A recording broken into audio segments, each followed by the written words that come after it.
I'm Sierra. Hello, I'm Adam. There was such an unenthusiastic hello this week, Adam. Hello, I am Adam. That's what I'm talking about. Welcome to this week's edition of our vlog. Today, we'd like to talk about dealing with disaster. So we live in Texas, in Austin, and we're going to be talking about a relevant subject. So if you're watching this later on, apologies, but I like the idea of talking about relevant subjects. Hurricane Harvey has just been coming through Texas. It still is in parts of Texas. I think Beaumont is getting pretty hit today, and it has left Houston underwater basically. So we wanted to talk about we've had a couple of hurricanes. We've had a tornado. You're like never around for the tornado. I know. Watches that go on. I've sat in the closet with the dog or dogs. They're literally, I'm times pretty sure a tornado touched down on our street on Plantation a couple years ago. It knocked over houses and trees. It didn't knock over our houses, but it did Not damage all houses. Yeah. Yeah, damage houses. And it was crazy what the sound was like when it was happening. Ripped most of our roof off. It was like it was a very like hollow type thing. But anyway, shingles, not the roof. It didn't rip any of our shingles off, but it ripped neighbors' shingles off and like ricocheted them through our garage windows. Those neighbors' shingles. Yeah.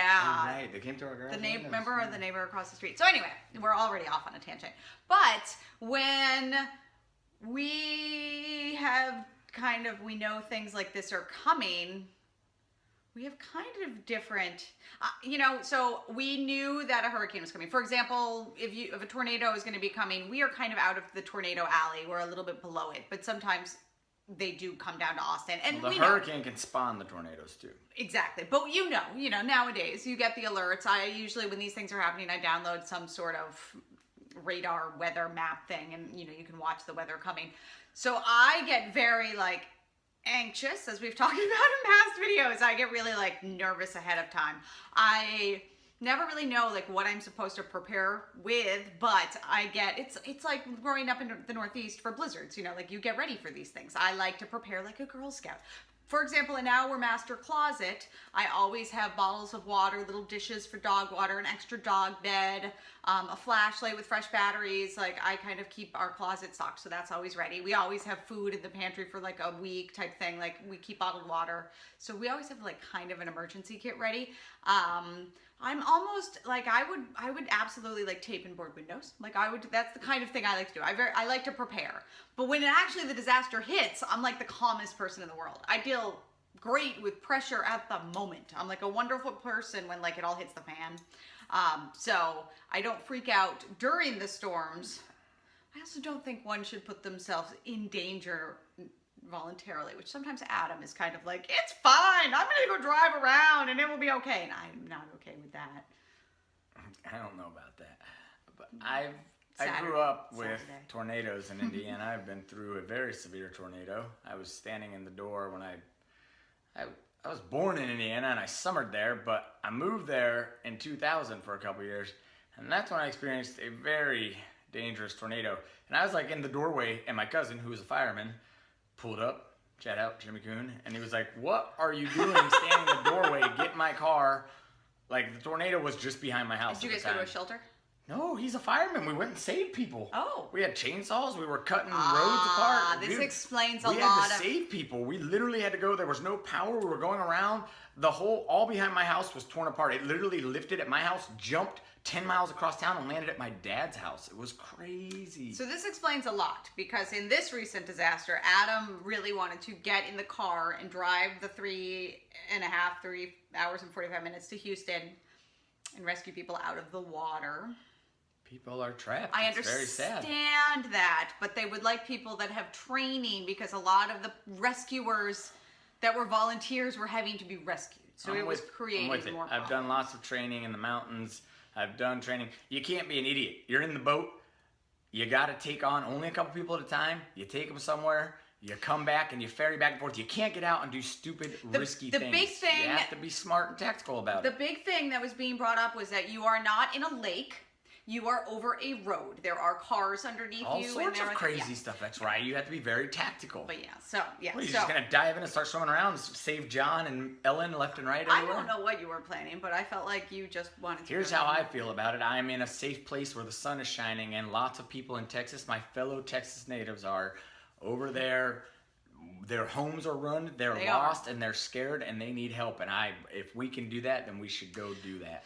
And my thought on that is coming from a very involved community service background and somebody who logs many hours volunteering. You don't just jump willy-nilly into things without being like assigned there and making sure that you are safe. Let's talk about that too. So yes, yesterday I called Sierra in the morning because it was bothering me. I was like, you know what? I can't just sit here and not help some people. And I started looking into it, and then Sierra really dived into it. And they shut us down for coming to help because, and it's absolutely right, we're not certified. I'm a risk taker in life. I wouldn't be a risk taker in a situation like this. I would absolutely follow volunteer guidelines and get out there and be very smart. But yes, you got to think about there's dangerous water, not just the stuff that's underneath and floating in it. There were alligators. Fecal matter, there's weird things happening.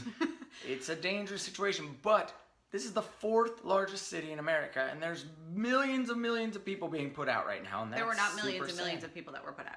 There were not that percentage. And actually, many of the friends that I had that lived in Houston were bringing that up. And they were like, the majority of the city is fine. They were in their houses with power, and they were okay. They couldn't get out, but they knew to get water. There was no way to evacuate 6 million people without people dying and getting hurt, because they've done that in the past. Right. So most of the city was not flooded. And even the people there were kind of like, they're showing the crazy cases. There were for sure places that were flooded that they didn't think would flood, and those people needed to be evacuated, but it wasn't like the whole city was underwater. A lot of the city was absolutely fine and had no flooding. Of all the people I knew in Houston, it was like 1/5 of the people had flooding. But prior to Houston, my mom is on South Padre Island. So it looked like she was just going to get obliterated down there. I was so nervous, yeah. It's crazy. Completely past her. The islands touch each other. South Padre Island touches North Padre Island, obviously, which is Corpus. Corpus gets obliterated. Padre has sun the entire time. They didn't even have rain when like the hurricane was hitting land, which was not very far from her. It was so wild. She was so lucky. So we did check in on her like all day long. Every hour I was like, which was hey, crazy what's because going on down your there? mom was more worried about us because of what the weather forecast was for the flooding that was happening. And Austin is technically a flood zone and can flood, but not like Houston. We got lucky. We got lucky. Yeah. We have like a flooding kind of strip, and Austin's been underwater in areas since I've moved here, but it's like one very small section. For a solid 24 hours for sure. It did. I was surprised we didn't have more flooding. The biggest problem with Houston is the amount of concrete to grass, which is just helping it wash into places. Yeah, the water couldn't seep through. We had it so that the water could be absorbed because there's, thank you, Lady Bird Johnson, the middle of Austin has been preserved as a natural running path and big park, so I think that helped the city for sure. But we also are not, it's much lower in Houston and they are more prone to flooding, so we lucked out in that. However, I mean, it's continuing on. It's now, Beaumont is, like I said earlier, being hit, and then it's moving on to Louisiana, so it's not done.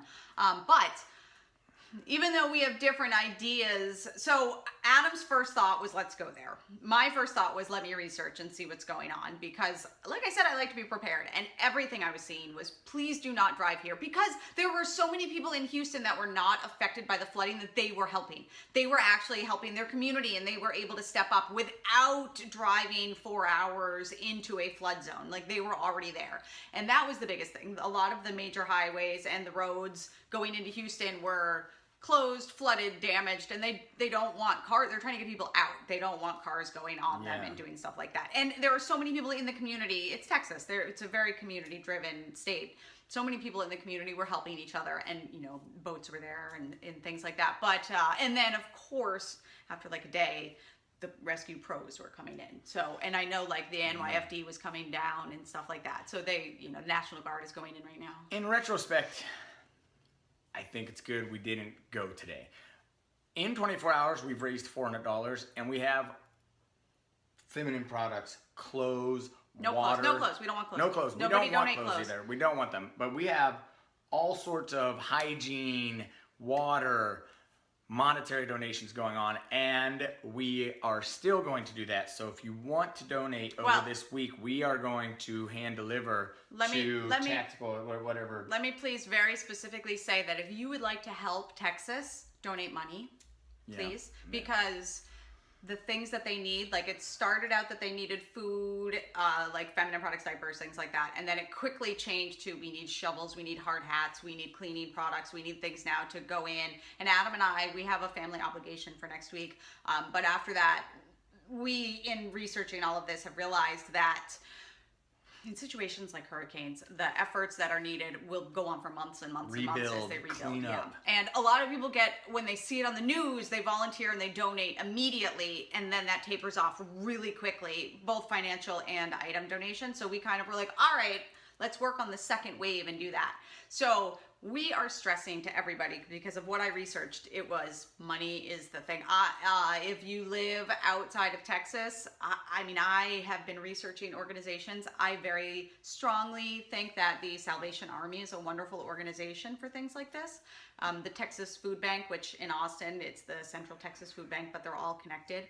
I also think is a great thing. They're providing food for the shelters, and then any food that is left over, because this is a problem when national disasters happen, people donate so many items that aren't needed that then they have to throw them all out, and there's a huge amount of waste. Disposal is tough. They don't even know where to dispose of it. And like paying to get things here and things like that. So that's why money is good, because it can go for whatever is needed and not have excess of things. But if you'd like to donate goods, food is still the best. And like I said, I'm donating all food to the Texas Food Bank, because if it does not need to be used in the shelters, it can still feed hungry people in Texas. I think it's really important too that you're getting whisked away out of your home, out of your neighborhoods, out of a place that you're comfortable with, and you're now in foreign places waiting to return. Think about how important it is to support your fellow community members, your fellow man in the return, and seeing something that has had heavy destruction. Right? You're walking back. It's going to be emotional. Go help rebuild, support your community. Yes. I don't want this to be about that. But yes, so it is about that. Well, we're starting to sound like a Sally Fields commercial. It's okay. Shout out Sally Fields. Yeah, I almost think that I think that the best way that you could also help is to go like real macro. Like I said, almost all of my friends that are in Houston are fine. They never flooded. Their streets may have been flooding, but their houses were absolutely fine. But I do have one friend whose house flooded a great deal. And I mean, the water got high enough that they have to gut it. They have to like take down all the sheetrock and like rebuild the house. And they're a pretty young couple. They have a baby. Like this is going to be very hard for them. All their appliances have to be thrown out, things like that. I don't know. It's weird. We live in a state that has everything. We have hurricanes, floods, tornadoes. Our homeowners insurance is very high here because of that, but it does not necessarily, unless you're specifically in a flood area, you don't have flood insurance. So everybody in Houston does not have flood insurance because you just, like our house, that was not a possibility. They're like, you don't flood. You usually have to pick it annually. My father, every year, they're like, do you want the hurricane insurance this year or not? You get to pick now, you don't. That's a hurricane area. This is like, if you don't live in a flood area, you don't have flood insurance. Like we don't have flood insurance because why would you? No need, but a lot of places that have never flooded. So in those situations, I almost want to say, if you know somebody that lives down there that, offer them help. Like, I almost want to say we should just go to their house and say, let us help you. I mean, they have a lot of family that lives there, and I'm sure they'll have that. But sometimes, like, helping your friend can do a lot more than donating, like, $20 to a food bank. Absolutely. So think about that kind of thing, too. I wrote a blog post that has items that are being collected on MsSierraBailey.com about helping with the post-Hurricane Harvey in Texas and the both Houston and Texas coastal area. And I included a pretty good list of the things that they are going to be continuously looking for shelters and, to help distribute. There'll be a lot of displaced people here, Sue. Yeah, I think we'll have like 7,000 in Austin. But it was interesting of like the two of us, like Adam's like, we should go there and rescue people. And I'm like, what are you, crazy? Like, let me research this. And I spent an entire day absolutely researching the rescuing. At the same time, though, these people don't have time. They're in a flood. Like, get in there and get them. Like, there's no time. Well, there are so many people there that can do that. Yeah, you don't need to bring more people in that are in danger that they have to worry about. That was the biggest thing. You don't want to tax the system. You don't want to be a person causing more problems. Yeah. The biggest thing that they're going to need everywhere from Corpus Christi all along the coast of Houston, and Louisiana is about to hit next. So the whole Gulf Coast, they're going to need people to come help rebuild. They're going to need clean up and rebuild. Yeah, that's going to be the big thing. And Katrina took years. Unfortunately, Houston, a very high-profile part of Houston, did flood, but for the most part, it's not the highest income that tends to be the flooding areas in cities like this. So it is definitely, they need help. So we're not trying to be soapboxy, but we have, you might as well use our vlog to talk about some important issues. Absolutely. If you know of people in your community that need help, let us know. I can put together another blog post and put it out through like the blog. And if there's like an organization that you're involved with, as Adam said, we are collecting goods that we will, I'm doing Texas Food Bank, and then I keep kind of up on the research of who is needing what. It changes daily of what shelters are accepting food and other items and what items they need. For example, through the course of today, the preparation for the shelters in Austin have already asked for things and then been like, nope, we are done with this item. Do not bring this to us. So they change often. So if you don't want to have to keep up with that, contact us. We'll help you know where to send things. But money is king in this situation for sure. And I recommend very trusted Salvation Army. They do a great job in disaster relief, and if it does not go towards, for example, Houston, they can move the money over to another area in Texas or Louisiana that has been affected. And I like that. Yep. But yes, we did not go to Houston today. Instead, we're sharing our message this way and trying to help as much as we can. And for those of you that have already helped, thank you so much. We appreciate it. And next week, we are going to be doing our vlog on the road, and we will actually be in my family's camp in New Hampshire and Boston. We'll be in New Hampshire by then, and will not be editing. We're just going to throw the footage up there, so that will be interesting. Raw and uncut. But Thursdays, 9 p.m. Subscribe to our YouTube channel, please. And thank you so much. Have a great week. If you forgot, I'm Sierra. Miss Sierra Belly, MS. I'm Adam Fuji on Instagram, ATOM Fuji. And we will see you next week.